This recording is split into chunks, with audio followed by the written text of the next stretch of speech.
नमस्कार। आज हम एक ऐसे विषय की गहराइयों में उतरने वाले हैं जो आस्था, इतिहास और हमारी प्रकृति के एक बहुत ही अद्भुत संगम को दर्शाता है। हम बात कर रहे हैं नागपंचमी की। अक्सर हम त्योहारों को सिर्फ एक परंपरा मानकर मना लेते हैं ना, लेकिन आज इस चर्चा में हम इसकी पौराणिक जड़ों से लेकर इसके पीछे छिपे मॉडर्न कंजर्वेशन यानी पर्यावरण संरक्षण के उस गहरे मैसेज को डिकोड करेंगे। चलिए बिना देरी किए इस शानदार सफर की शुरुआत करते हैं। अब सबसे पहला सवाल जो शायद हर किसी के दिमाग में आता है वो ये है कि आखिर एक ऐसे जीव को पूजा के लिए क्यों चुना गया जिसे दुनिया भर में सिर्फ और सिर्फ डर और मौत के साथ जोड़कर देखा जाता है। सोचने वाली बात है ना। इंसान सदियों से जिस जीव से खौफ खाता रहा है उसी के लिए श्रद्धा और सम्मान का पूरा एक दिन समर्पित कर दिया गया। ये एक बहुत ही हैरान करने वाला विरोधाभास है। तो चलिए इस रहस्य और इसके पीछे के असली तर्क को सुलझाते हैं।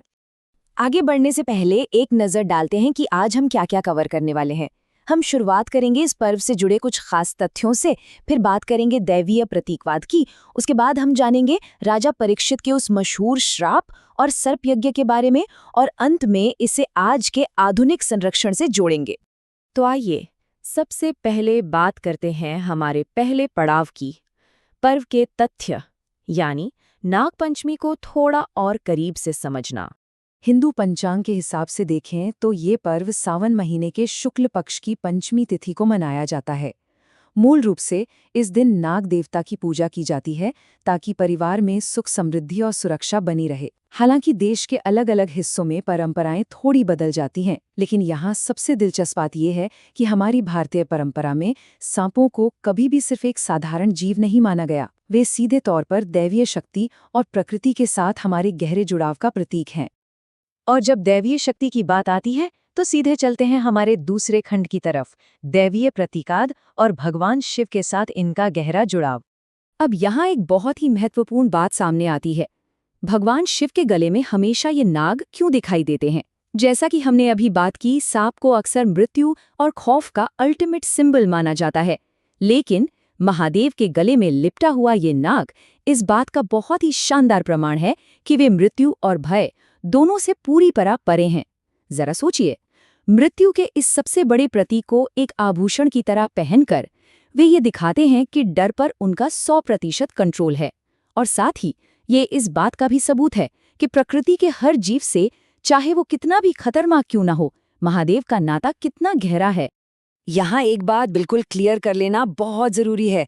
देखिए, ये हमारी धार्मिक आस्था है, एक बहुत ही गहरा प्रतीकात्मक है, लेकिन इसका मतलब ये बिल्कुल नहीं है कि पूजा करने के लिए असली सांपों को जंगलों से पकड़ लिया जाए या उन्हें बेवजह परेशान किया जाए। ये श्रद्धा पूरी तरह से सिंबॉलिक है, प्रतीकात्मक है।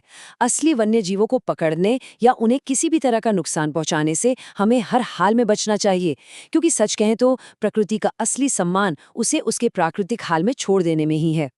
इस प्रतीकवाद से आगे बढ़ते हुए अब हम महाभारत काल की एक बहुत ही दिलचस्प कहानी की तरफ चलते हैं। हमारा तीसरा खंड, राजा परीक्षित का श्राप, एक महाकाव्य की कथा। महाभारत काल में राजा परीक्षित का नाम तो सबने सुना ही होगा, लेकिन एक बड़ी ही दुर्भाग्यपूर्ण घटना घटी जब एक ऋषि के पुत्र ने भयंकर क्रोध में आकर राजा को एक श्राप दे दिया। श्राप बड़ा सीधा और खौफनाक था कि ठीक 7वें दिन नागराज तक्षक के डसने से उनकी मृत्यु हो जाएगी। राजा ने खुद को बचाने के लिए क्या कुछ नहीं किया, बड़े बड़े सुरक्षा घेरे बनाए, पहरे बिठाए, लेकिन वो 7 दिन का एक अनस्टॉपेबल काउंटडाउन था। और पौराणिक कथाओं के अनुसार ठीक 7वें दिन नागराज तक्षक किसी न किसी रूप में वहां पहुंच ही गए। श्राप सच साबित हुआ और राजा परीक्षित की मृत्यु हो गई। इस एक घटना ने आगे चलकर एक बहुत बड़े और विनाशकारी युद्ध की नींव रखती थी।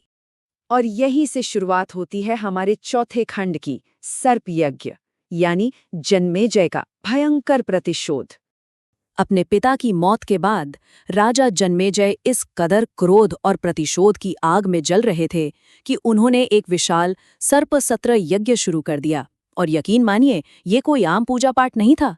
इस यज्ञ में इतने शक्तिशाली मंत्र पढ़े जा रहे थे कि दुनिया भर के सांप बिना किसी कंट्रोल के खींचे चले आ रहे थे और सीधे उस धधकते हुए अग्निकुंड में गिर रहे थे।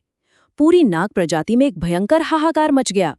यहाँ तक कि खुद तक्षक भी अपनी जान बचाने के लिए देवताओं की शरण में भाग गए। लेकिन तभी कहानी में एक बहुत बड़ा ट्विस्ट आता है। उस महाविनाश के ठीक बीच में आस्तिक ऋषि वहां पहुंचते हैं और उनके इसी अहम हस्तक्षेप की वजह से वो विनाशकारी यज्ञ आखिरकार रोक दिया जाता है। आस्तिक ऋषि ने उस वक्त जनमेजय को जो संदेश दिया वो सच में बहुत ही गहरा है। उन्होंने समझाया कि सिर्फ गुस्से और बदले की भावना में अंधे होकर लिया गया फैसला हमेशा एक बहुत बड़े विनाश का कारण बनता है। किसी एक जीव की गलती की सजा उसकी पूरी प्रजाति को देना, उन्हें जड़ से मिटा देना, ये तो बिल्कुल भी सही नहीं है।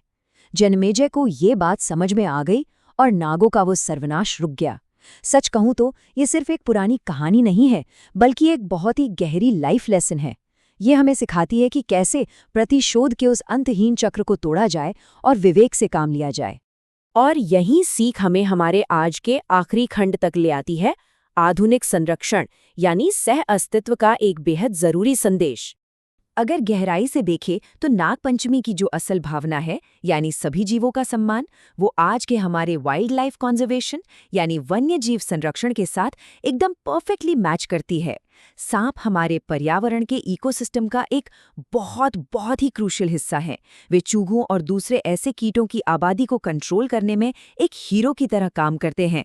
जरा इमेजिन कीजिए, अगर सांप न हो तो ये चूहे फसलों का कितना भयानक नुकसान कर सकते हैं और कितनी तरह की बीमारियां फैल सकती हैं। हमारे पर्यावरण का जो फूड चेन है और जो एक नेचुरल बैलेंस है, उसे बनाए रखने के लिए सांपों का होना एकदम अनिवार्य है।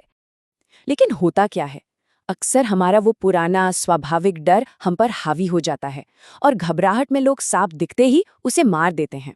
पर आज के समय में इसका एक बहुत ही स्मार्ट, सुरक्षित और सही तरीका मौजूद है। अगर कभी घर में या आसपास कोई सांप नजर आ जाए तो पैनिक होकर उसे मारने के बजाय हमें तुरंत trained wildlife rescue teams या स्नेक कैचर्स को कॉल करना चाहिए। वो लोग एक्सपर्ट होते हैं और इंसानों के साथ साथ उस जानवर की सुरक्षा का भी पूरा ध्यान रखते हुए उसे एक सुरक्षित प्राकृतिक जगह पर वापस छोड़ देते हैं। असल मायने में यही तो सच्चा संरक्षण है। तो इस पूरी चर्चा के अंत में एक बहुत ही विचारणीय सवाल छोड़कर जाना चाहूंगी। हमारी ये प्राचीन पौराणिक परंपराएं जो सदियों से हमें जीवों का सम्मान करना सिखाती आ रही हैं, आखिर कैसे वे आज के इस आधुनिक युग में इकोलॉजिकल रिस्पेक्ट और प्रैक्टिकल वन्य जीव संरक्षण को बढ़ावा देने का एक इतना पावरफुल टूल बन सकती हैं। नागपंचमी सिर्फ साल में एक दिन पूजा करने भर के लिए नहीं है। ये एक कांस्टेंट रिमाइंडर है कि हमारा इस प्रकृति के साथ और इसके हर एक जीव के साथ एक बहुत ही गहरा और सम्मानजनक सह अस्तित्व होना चाहिए। इसी अहम विचार के साथ आज की ये चर्चा हम यहीं समाप्त करते हैं। इस विषय को इतने नए और अलग नजरिए से एक्सप्लोर करने में साथ जुड़ने के लिए बहुत बहुत धन्यवाद।